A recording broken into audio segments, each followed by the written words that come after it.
Raymond का नाम सुनते ही आपके जहन में क्या आता है? पुरुषों के कपड़ों से जुड़ी एक खास तस्वीर, है ना? दशकों से इस ब्रांड की एक आम कंज्यूमर के दिमाग में यही एक इमेज बनी हुई है। कम ही लोग जानते हैं कि एफएमसीजी स्पेस में भी रेमंड कुछ सबसे जाने माने ब्रांड्स के पीछे खड़ी एक कंपनी है और अब वही रेमंड अपने कंज्यूमर बिजनेस को बेच रही है। खरीदने वाली है एक और दिग्गज कंपनी गोदरेज कंज्यूमर।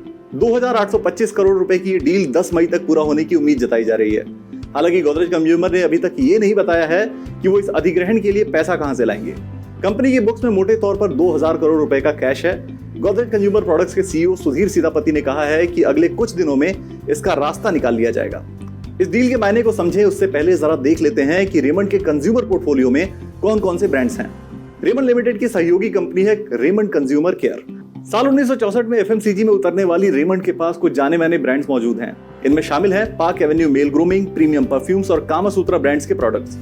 अब समझते हैं कि गोदरेज को ये पोर्टफोलियो खरीदने से क्या फायदा हो सकता है। दरअसल गोदरेज के पास साबुन, हेयर कलर और एयर केयर में कुछ टॉप ब्रांड्स मौजूद हैं, लेकिन मेंस ग्रूमिंग स्पेस में गोदरेज के हाथ में ज्यादा कुछ नहीं है। रेमंड के कंज्यूमर पोर्टफोलियो को खरीदने के बाद गोदरेज का दबदबा यहां भी बन सकता है।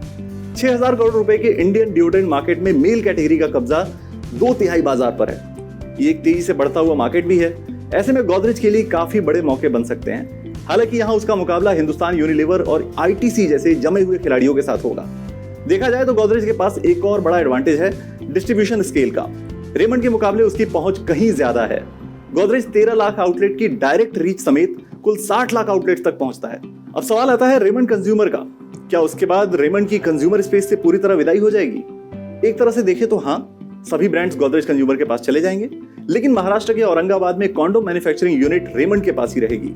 यहाँ कॉन्ट्रैक्ट मैन्युफैक्चरिंग जारी रहेगी और साथ ही 25 से ज्यादा देशों को होने वाला एक्सपोर्ट भी। रेमंड कंज्यूमर को बेचने के बाद कंपनी अब अपना सारा ध्यान रियल एस्टेट और टेक्सटाइल की तरफ झोंक सकती है। 2019 में रियल्टी में एंट्री के बाद से ही कंपनी इस कारोबार को काफी तवज्जो दे रही है। शेयरधारकों के लिहाज से देखें तो आने वाले वक्त में बाजार में अब 2 लिस्टेड कंपनियां होंगी, रेमंड लिमिटेड और रेमंड लाइफस्टाइल। इस डील के बाद रेमंड पूरी तरह से एक कर्ज मुक्त कंपनी बन जाएगी।